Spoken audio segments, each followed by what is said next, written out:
Happy Thursday, everyone. This is Krystal Lee Moore Lucier, also known as your Home Sweet Home 519 Realtor, Krystal Lee Moore, with Royal LePage Triland Realty in London, Ontario, and this is episode 16 of Realtor Life, a fun and entertaining way to learn about life in the trenches as a real estate professional in Ontario, and hopefully to learn some valuable lessons and takeaways.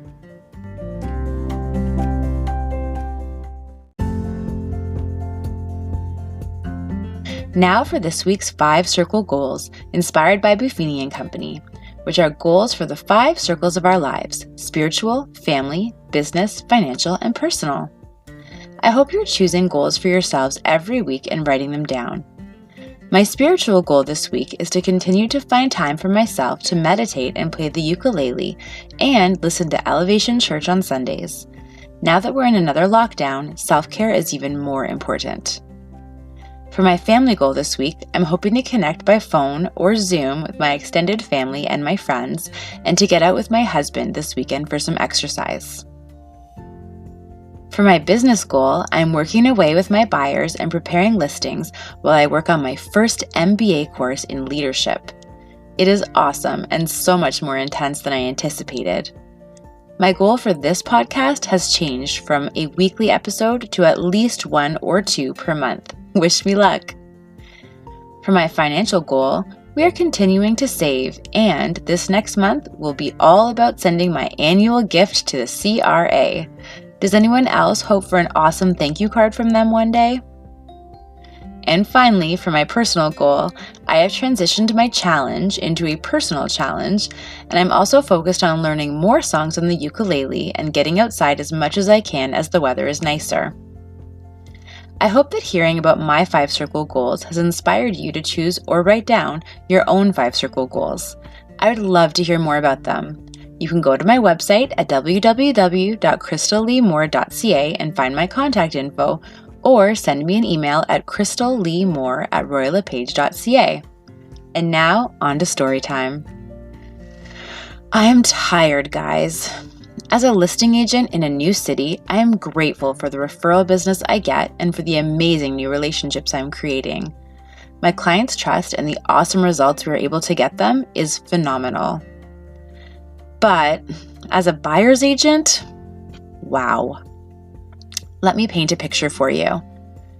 My business coach with Kathleen Black Coaching Company, Ron, tells me that the average number of offers per buyer right now across the board before they're even in the top 3 is 8.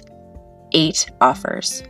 And after that, there are usually 3 more unsuccessful offers before the buyers have a winning bid on a home. That is an average of 11 offers per client. You've heard of people pleasers?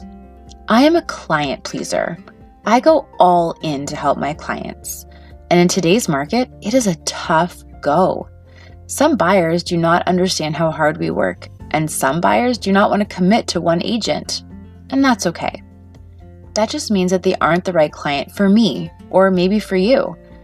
I put everything into helping my people. Time away from my family, time away from my personal care, time away from other clients. And in return, the minimum I ask for is their commitment. Luckily, most of my clients get it, and for that, I'm grateful. The few that just do not get it or want a different model, I wish luck on their journey. I do not have the emotional capacity for dabblers right now. None of us do. As a client pleaser, the market for buyers right now is slowly killing our spirits. Call after call of disappointing news, trying to explain to people that reasonable requests like financing conditions or home inspections or actual negotiations on the price are things of another time in another market. Finding out that there are several, and I do mean several, offers coming in on a property and that we were not even close with our very best price, letters to the seller, high deposits, great agent-to-agent rapport, none of it seems to matter in this market, at least not most of the time. In 2021, so far, I have written approximately 45 offers as a buyer's agent. Of those 45, 2 have been accepted. From the offers I have written, 4 of the clients were priced out of the market or decided to continue to rent for a while, and the others are still hanging on while we get a little more discouraged with every rejection. We see sold posts from colleagues, "Sold, got the winning bid," and I'm not discounting their skill, but the skill they excelled in was finding a client willing and able to pay the most for a property, a client with extra funds to access. Homes are going for tens of thousands of dollars over the list price, sometimes hundreds of thousands. And the kicker is that lenders are still paying attention. My client bid on a home and went aggressively after it, to his maximum pre-approval amount. Luckily, he had some extra money because the bank almost pulled the financing. I had another client who we got a home for by timing things perfectly and negotiating. You remember negotiating, right? With the listing agent into the wee hours. We came in over the list price, even though we were the only offer, and even though the agent could have waited an extra day for more competition.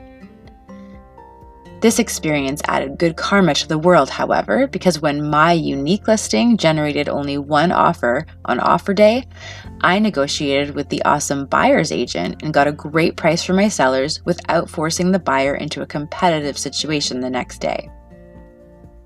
For the rest of my buyers, they're hanging in there. It takes strong preparation in advance, too. I'm working with some buyers who just had to change lenders because on the day of submitting an offer for a home they really wanted, he admitted to them that he had never submitted their pre-approval to the lender, and he had just been giving them figures from his own calculations using out-of-date information. Get your buyer's financing in order before they start searching for a home. I refer amazing lenders to my clients, and I think it's so important to have those relationships so you can refer. It takes time for clients to finally get the home they will get to call home sweet home, especially in this market, and it takes a lot of personal care to make sure that our cups are full so that we can allow them to runneth over to our clients. For me, I'm taking time to exercise, journal, play the ukulele, and do karma yoga. For those who do not know, karma yoga is my word for housework. It's a game changer.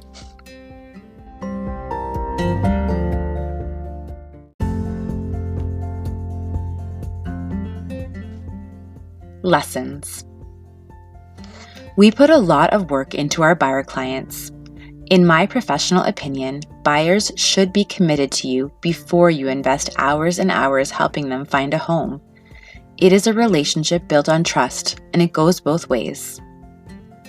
Ensure that your buyers have been pre-approved, and ideally, have a conversation with the lender in advance to make sure that everyone is on the same page and you have a clear channel of communication. Try to manage expectations. I'm not pushy, but I am helpful and clear. It is hard for buyers to really understand the market right now until they are in it. If their budget is low, it can be even more difficult. On the one hand, you have a choice about where you can buy or where you can live. On the other hand, getting into the market might mean that you have some serious compromising to do. When submitting offers for clients, try to connect with the listing agent if you can. Building rapport can make all the difference. Maybe less so in this market, but it is definitely a key skill to build on. Try to avoid the comparison game.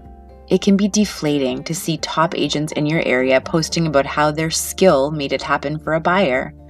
Remember that everyone defines success differently. If that is your definition, then go for it, but stay in your lane and do your very best. You won't feel satisfied if you work super hard and then climb to the top of someone else's mountain. Keep going, guys. You're crushing it. Take time for you and make sure that you're protecting your mind. What you read, what you watch, what you listen to, they're all as important as who you spend time with. Choose wisely. That's all for now. If you have any comments or questions or feedback, you can find me on Instagram at Your Home Sweet Home 519 Realtor, Facebook at Krystal Moore Real Estate Sales, or by going to my website at www.krystalleemore.ca. Stay healthy, happy, and grateful, everyone. Here's to a week of peace, laughter, love, and adventure from your home sweet home.